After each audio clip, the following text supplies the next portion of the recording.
Hello guys, अभी तालिब साहब ज़बानी ख़बर कुछ सुनाने जा रहा है। सुनो, अभी मैं बैक कैमरा डालूंगा। हमारा ठाठी है एक बहुत ही अच्छी जगह पे लोकेटेड हमारा ठाठी है। आप देखिए, घुमाइए ज़रा कैमरा।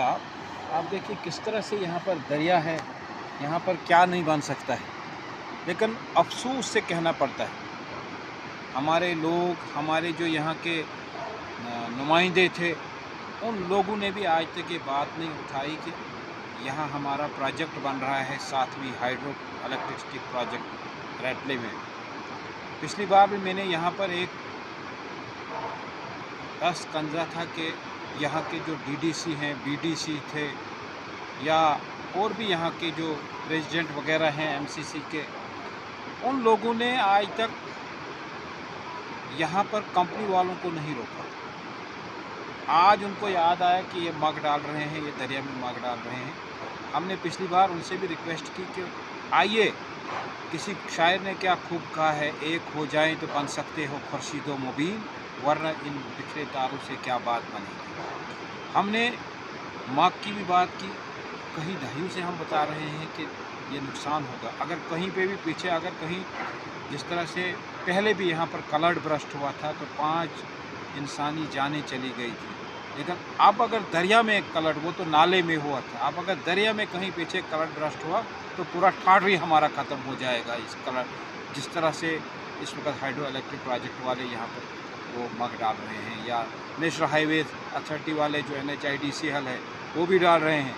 ये दोनों कंपनियां जो है, मुझे समझ नहीं एडमिनिस्ट्रेशन ने किस तरह से इनको इजाज़त दी है ये काम करने के लिए। उसके अलावा यहाँ पर आए रोज़ आप देखते हैं कि हमें बिजली होती नहीं, कहीं लाइट नहीं होती है।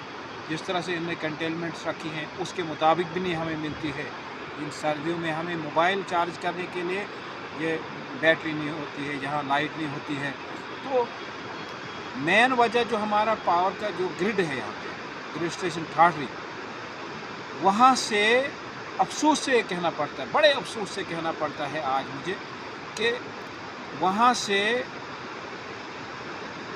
तार लगाई गई कंपनी वालों ने। ये जो हमारे रैटले हाइड्रो इलेक्ट्रिसिटी प्रोजेक्ट वाले हैं, इन्होंने लगाई है तार। पोल देखो, आप पार घुमाइए, पोल देखिए, वो देखिए उधर पोल लगे हुए।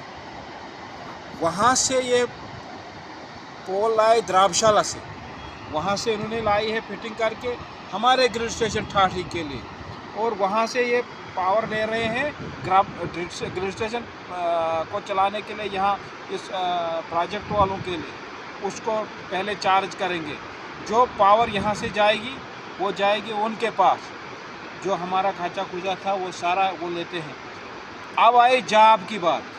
हमारे यहाँ पे मजदूरी नहीं, हमारे यहाँ पर क्या कितनी है जॉब की बात। आप देखिए, हम जाते, हमारे लोग जाते जो अनएम्प्लॉयड यूथ है या हमारे ठेकेदार हैं, आपने देखा होगा पिछली बार किसी की RTI डाली है तो सारा पैसा कहीं लोगों के खातों में ही चला गया है।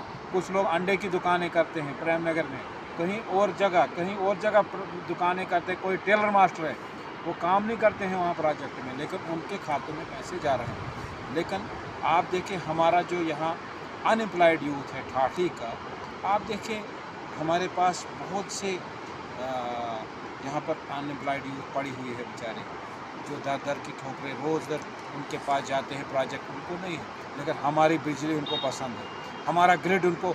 अगर हमारी पावर उनको कैसे आती है फिर आस आ रही है। हम अगर डिस्ट्रिक्ट डोडा से वो इस वक्त हमारी पावर यहाँ से लेते हैं, वो अपनी उसको चार्ज करने के लिए वहाँ के ग्रिड को। तो आप देखिए यहाँ से पावर लेते हैं, यहाँ वो अच्छी है, वो ठीक है, उस वक्त हमारा कुछ नहीं है। लेकिन जब जॉब देने की बात आती है, काम लेने की बात है, तो उस वक्त बोलते हैं डिस्ट्रिक्ट डोडा में पढ़ते हैं। वो डिस्ट्रिक्ट स्टोर वालों से ही क्यों नहीं लेते हैं, वहाँ से लाए वो पावर और वहीं पे चार्ज, वहाँ से ही चार्ज कराएं। हमारे इधर से क्यों ये कर रहे हैं, हमारा नुकसान क्यों, हमें तो बिजली होती नहीं। आज मुझे पता चला कि बिजली कहाँ जाती है, ये जाती है द्राबशाला। हम लोगों को बनाते हैं ग्रिड वाले भी बेवकूफ़, एडमिनिस्ट्रेशन भी बेवकूफ़। अफसोस। सर, आपसे एक सवाल बोला, जी, जो गरीब लड़के रेड़ियाँ करते थे उनके बारे में बताओ कुछ क्वेश्चन। देखो, रेहड़ी वाले जो यहाँ पर ठाठी में हैं हमारे, आप देखिए कि किस तरह से बेचारे क्या कर रहे हैं। यहीं पे ही दिन लगा रहे हैं बेचारे। उनको भी तंगदस्ती होती है, कहीं म्यूनसिपलिटी वालों की होती है, कहीं और किसी की होती है, तो वही चलाते हैं। हमने यही बार बार कहा, अगर हम एक हो जाते, अभी हमें आने वाला प्रोजेक्ट है यहाँ पर, ये दुनदी वाला प्रोजेक्ट, अगर हम इधर भी आपस में ही लड़ते रहेंगे तो कुछ नहीं बनेगा। अगर हम एक हो जाएंगे तो मसले हल हो जाएंगे। ठीक है।